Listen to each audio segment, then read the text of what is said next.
Hi guys, welcome back to a new episode of Wake&Tech. Today in this video, I'm going to show you how you can change your username on GoCardless account. Keep watching the video till the end.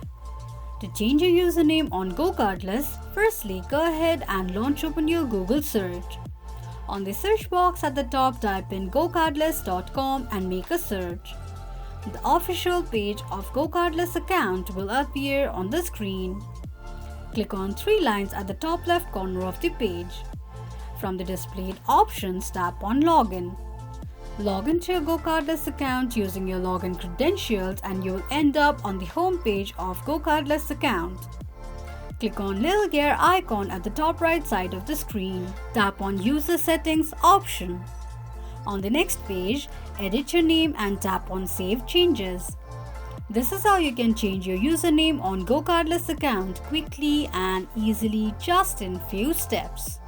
If you have any thoughts or queries, let us know in the comments section. Don't forget to subscribe to our channel. Also press the notification bell icon so that YouTube will notify you whenever we post a new video. I hope this video was helpful to you. Thank you so much for watching.